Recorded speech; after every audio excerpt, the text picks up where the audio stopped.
Hey guys, how's it going? In this video, we're going to be doing an unboxing and I'm going to give my first impressions on the Galaxy Note 10 Lite. This phone is potentially going to give us the power and capabilities of a Galaxy Note 10 Plus while having the form factor of a mid-ranger Galaxy A51 to cut down on costs. I personally paid $560 for this device and I'm expecting it to be in that $550 to $600 range depending on where you live. And in front of us here, we have the global model, which is the SM-N770F dual SIM, and we will be unboxing the Glow color with 128 gigabytes of storage and 8 gigabytes of RAM. Okay, box right on top. That's the first time I've ever seen that. Put our device to the side for just a second here. See what we get in the box. Now, I purchased this from a third-party seller, so I'm not sure where this shipped from, but if you know where this plug comes from, please do let me know in the comments. But nonetheless, we are provided with a super fast charger, which gives us 25-watt charging. We have our Type-C to Type-C cable. Let's check out the earbuds. And we get the same earbuds that come with the Galaxy S10 Lite. And I do have some experience with these, and I can tell you that they do not sound as good as the AKG earbuds that come with the Galaxy Note 10, Note 10 Plus, Samsung's flagship phones. But they sound significantly better than the earbuds that come with the Galaxy A51 and the mid-range Samsung phones. See what else we get in the box. We have a SIM ejection tool. Hopefully we'll get a case here. Yes, we do get a case. Have our quick start guides. We'll check out this case a bit later. But now let's take a look at the Galaxy Note 10 Lite. Wow, so right away, you see all those glows, all those nice colors all around the phone. A similar glow color and setup as the original Galaxy Note 10 Plus, but just a little more toned down. I might have a picture of the Note 10 that I'll show you on screen now, kind of give you a comparison of the amount of glow on the glow color here.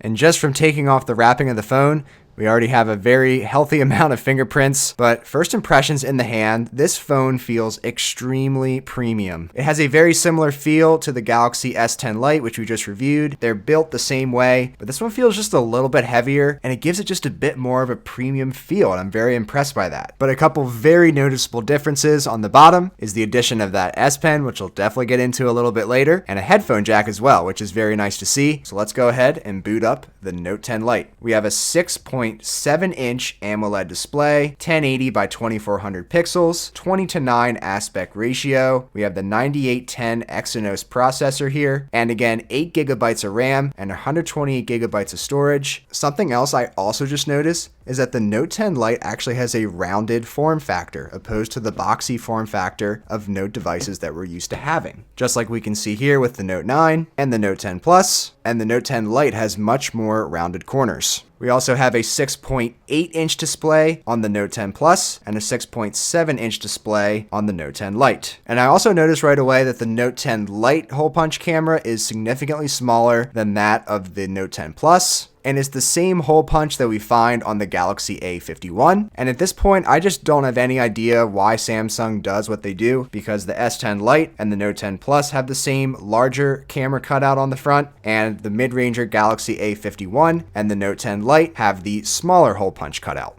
And it may not seem like much, but I really do feel like it's a lot less intrusive with your screen. All right, so I've been playing around with the Note 10 Lite here for a bit, and I'm very excited to show you guys some things because this phone is the real deal. So, raised awake facial recognition, just like that, get into your phone easily. And as long as you're looking right at the device, it'll unlock right away. The in-display fingerprint sensor is good. It's not the fastest I've used, but it hasn't failed yet every time I've tried. And everything I've been doing on the phone is just super fast, super responsive.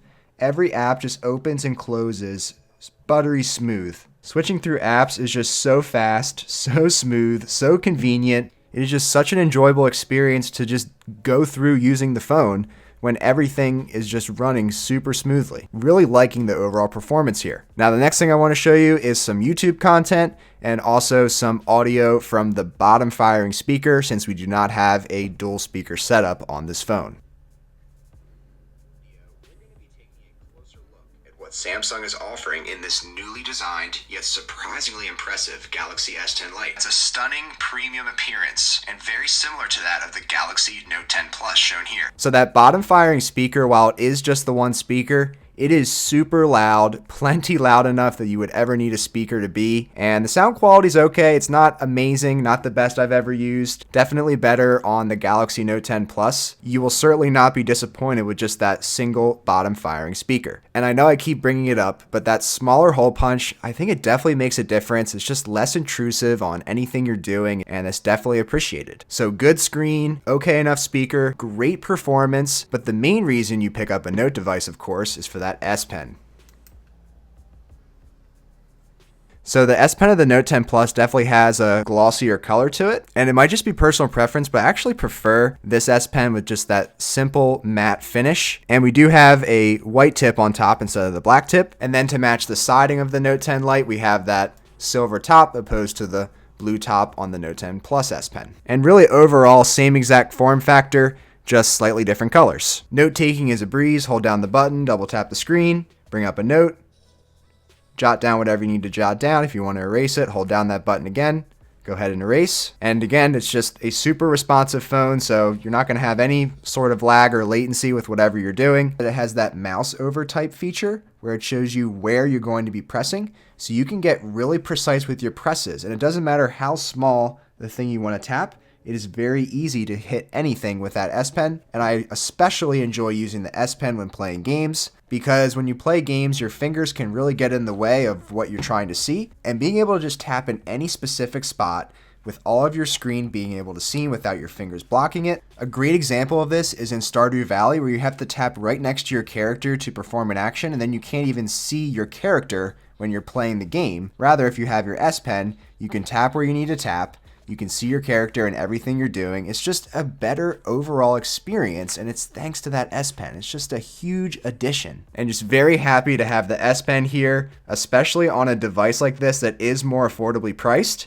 This will definitely be a more viable option for a lot of consumers, and I think a lot of people will definitely be interested in this device because of that S Pen. Okay, so I was pretty confused when the S10 Lite didn't have Dex support, but the Note 10 Lite not having Dex support either, that is really strange. This thing has 8 gigabytes of RAM. The performance has been off the charts on everything I've been doing with it, and they just choose to not put Dex on it, probably to make consumers still buy the Note 10 Plus and the premium flagship devices if they want Dex. But again, no Dex support on the Note 10 Lite is a head scratcher. And as promised earlier, here's the clear case on the Note 10 Lite. It definitely has a good amount of lip on it, so placing it on a table shouldn't be any issue at all. And you can of course still see all of those really nice colors. Access to your S Pen is perfectly fine, no issues there at all. Cutouts for all of your ports and headphone jacks and such, and nice clicky responsiveness on the buttons. But all things considered, initial impressions here on the Galaxy Note 10 Lite, I am super impressed with this device. Everything it is offering for the $560 that I paid for it. Screen size is plenty large enough for what you need to do. Super smooth and responsive experience. Great performance on everything I've done with the phone for the couple hours I've played with it. Of course, that S Pen support and everything I've done with the S Pen has also just been super smooth and responsive, no issues at all. Super fast charging, 4,500 milliamp hour battery. Probably my only negative up to this point is not having Dex support on this phone. 8 gigabytes of RAM, excellent performance, and no Dex. It just really does not make sense. Didn't get a chance to talk about the camera in this initial video, but gonna be somewhat similar camera to the S10 Lite, which we did review and had very positive feedback on that camera setup. And even though I've been super impressed with this S10 Lite, I think at this point in time, the Note 10 Lite is going to be a better value for your money just because of that S Pen alone, just having that added functionality to your device, and just the little things like having the headphone jack and that smaller hole punch camera on the display on the front. And then on the back, just having a cleaner looking camera square, in my opinion. Just feels like there's just extra space here on the S10 Lite that isn't really necessary, and it's just kind of there to get us warmed up for the new Galaxy S20 devices coming here very soon. But everything about this device has just felt very premium and just definitely feels like it's worth your investment. And even though this does pack all that extra functionality and features, the A51 is still the budget king here at $300. But if you've been wanting to pick up a Note device and haven't been able to afford one of Samsung's most expensive flagships, then the Note 10 Lite is definitely going to be a viable option for you. I am super impressed here with this Note 10 Lite, but let me know what you guys think of the Note 10 Lite in the comments below. And if you enjoyed this video, then be sure to give it a thumbs up. and please consider subscribing to the Shane Symonds YouTube channel today and hitting that bell icon for notifications. I hope to see you guys around for the next video. Thanks so much for watching. Take care.